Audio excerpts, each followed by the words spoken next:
pessoal, sejam bem-vindos ao canal Física Viral.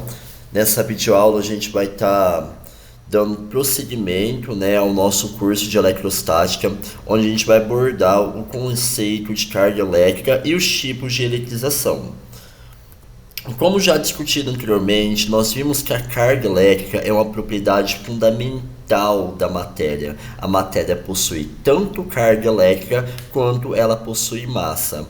O menor valor encontrado da carga elétrica é chamado de carga elétrica fundamental, sendo positiva para o próton e negativa para o elétron. O módulo dessa carga fundamental tem o valor próximo de 1,6 vezes 10 a menos 19 Coulomb. Nós vimos que o corpo ele vai ficar eletrizado a partir do ganho ou perca de elétrons, na qual ao ganhar elétrons ele fica negativamente carregado e ao perder elétrons ele fica carregado positivamente. A quantidade de carga elétrica que o corpo vai adquirir vai depender do número de elétrons que ele ganhou ou perdeu e da carga elementar. Portanto, quantidade de carga é igual ao número de elétrons vezes carga elementar. Lembrando que a carga elementar ela é positiva para o próton, negativa para o elétron. Nas nossas aulas de física, a gente vai abordar muito uma simbologia de notação científica, como o microcoulomb, o nanocoulomb e o picocoulomb. O micro, um dos principais, vale 10 elevado a menos 6 coulombs. Um exemplo aqui que a gente tem: considere um objeto no qual se acumulam cargas de modo que sua carga vale 3,2 microcoulombs, levando em conta que a carga elementar tem um valor de 1,6 vezes 10 a menos 19.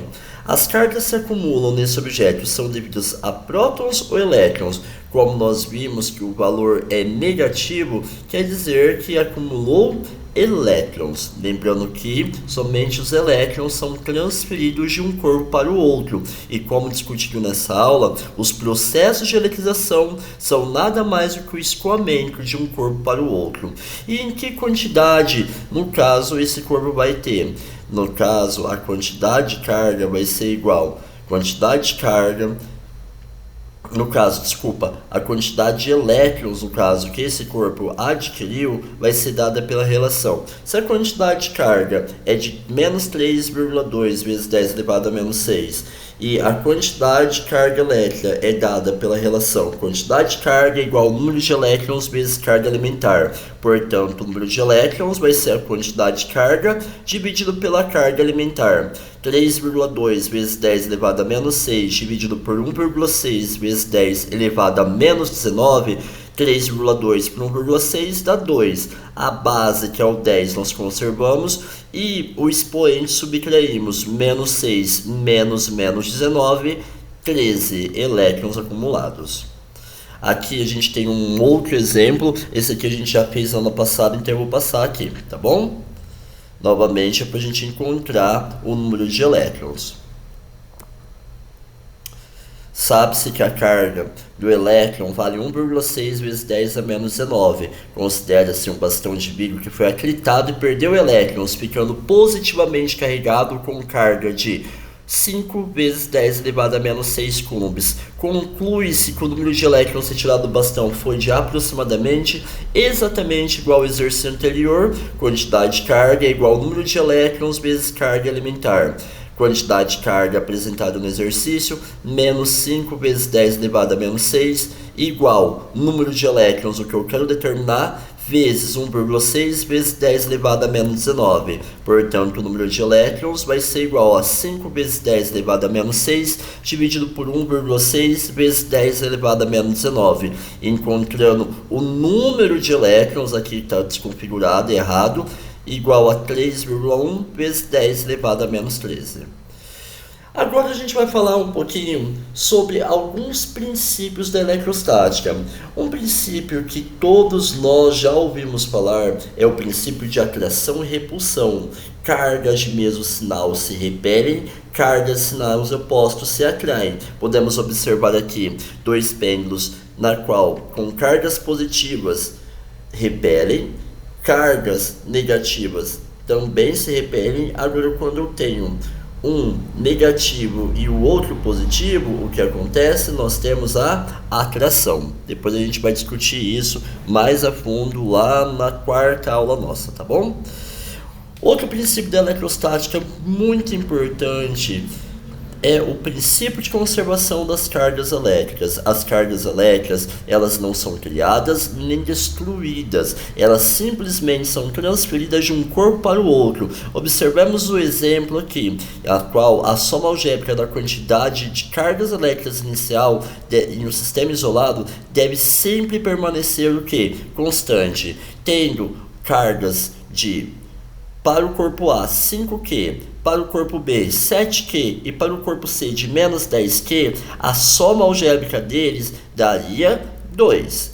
Agora, depois de um processo qualquer, seja de eletrização, né, ou fotossensível, independente desse processo, aqui mudou a quantidade de cargas, A ficou com 0, 5 com B com 5 e C com menos 3. A soma algébrica novamente dá 2. Portanto, no sistema eletricamente isolado, a somatória da quantidade de carga inicial é igual à somatória da quantidade final. Esse exemplo aqui a gente vai fazer. Pessoal, já discutido também na aula anterior, nós vimos que em relação à eletricidade podemos classificar os materiais de duas formas diferentes. Nós temos os materiais ditos condutores e os materiais ditos isolantes. Como os condutores de primeiro tipo, podemos ressaltar os metais. Os metais são excelentes condutores de eletricidade. Condutores de segundo tipo, nós temos as soluções iônicas, e do terceiro tipo nós temos alguns gases em estado de rarefação que podem ser utilizados também como condutores. A diferença entre um material condutor e um material isolante está naquilo que nós chamamos de partículas elétricas livres. No caso dos materiais sólidos ou condutores de primeiro tipo, eles possuem aquilo que nós chamamos de elétrons livres. Esses elétrons, eles estão fracamente ligados aos seus orbitais de origem, nos seus átomos de origem, e simplesmente eles podem se deslocar de um átomo para o outro, por isso são chamados de elétrons livres. A diferença, então, entre um material capaz de transmitir corrente elétrica e aquele que não é capaz é que os materiais são capazes, chamados de condutores, eles possuem os elétrons livres. Aqui a gente observa a mobilidade ordenada desses elétrons livres, estabelecendo uma corrente elétrica dentro de um circuito. Depois a gente vai falar um pouquinho mais sobre isso. Como exemplo de isolantes, nós temos o vidro, acero, plástico, a parafina, a borracha, a madeira seca e um dos principais como sendo a porcelana. Os isolantes também são chamados de dielétricos. Todos nós já ouvimos falar do chamado fio terra. Quando um corpo negativamente carregado é ligado através de um condutor à terra, os elétrons vão migrar desse condutor para a terra, deixando, no caso, o material novamente no estado neutro. Agora, se o material que está ligado ao condutor, à terra, ele tiver uma carga positiva, ele vai absorver elétrons, ficando dessa forma neutro. Então, ligar um corpo à terra é deixar ele completamente neutro, ou seja, equalizando a diferença que existia entre a quantidade de prótons e elétrons. Nós vamos destacar 3 tipos de eletrização. O primeiro tipo de eletrização, ou seja, de transferência de elétrons de um corpo para o outro, é o processo de eletrização por atrito. Na eletrização por atrito, 2 materiais inicialmente neutros e isolantes são atritados um no outro. Quando eles são atritados, um dos corpos tende a ganhar elétrons, enquanto que o outro tende a perder. Aqui a gente vê o exemplo, já realizado em sala de aula, na qual atrita-se com um pedaço de pano uma régua e ao aproximar essa régua no pedacinho de papel, a gente observa que ela está eletrizada, evidenciada, no caso, pelo fenômeno de atração ali dos pedacinhos de papel. Então, a eletrização por atrito ela ocorre quando dois materiais isolantes, inicialmente neutros, são atritados, um ganha elétron, o outro perde elétron. Se um fica com mais 2, o outro vai ficar com menos 2 coulombs de carga. Aqui nós temos a chamada série triboelétrica, na qual são dispostos a eletronegatividade, ou seja, a maior facilidade de perder ou a maior facilidade de ganhar elétrons. Observando aqui, se, por exemplo, nas extremidades atritarmos a pele de coelho com o Teflon tende uma facilidade de ganhar elétrons, ficando negativo, e a pele de coelho positivo. Por exemplo, se atritarmos o cabelo humano com o poliéster, ou melhor, com o polietileno, o plástico, ele vai ficar negativo por ganhar elétrons, e o cabelo humano vai ficar positivo. Aqui depois eu mostro para vocês o gerador de Van der Graaf na próxima aula. Um outro tipo de eletrização é a eletrização por contato, na qual dois condutores, pelo menos um deles inicialmente eletrizado, vai equalizar a quantidade de elétrons existente entre eles.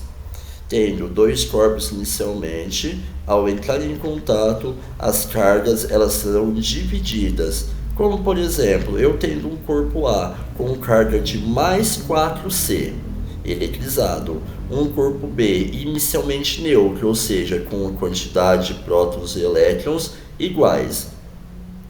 Ao entrarem em contato, haverá uma transferência de elétrons do corpo B para o corpo A. Dessa forma, 4 mais 0 dá 4, dividido entre os dois corpos, cada um dos corpos vai ficar com uma quantidade de 2C.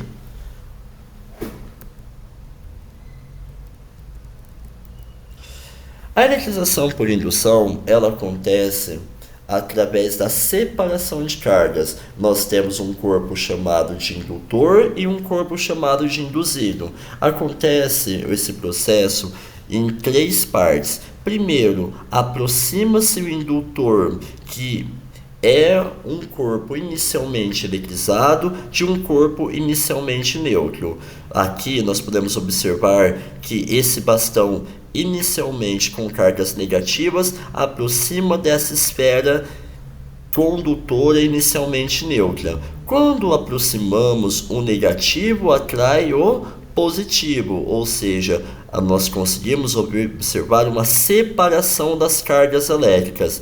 Quando colocamos um aterramento, nesse caso a mão da pessoa toca essa esfera, os elétrons eles são transferidos para a mão desse sujeito. Dessa forma, o indutor, que era o bastão inicialmente carregado negativamente, continua negativo, e o indutor, que inicialmente estava neutro, fica carregado positivamente.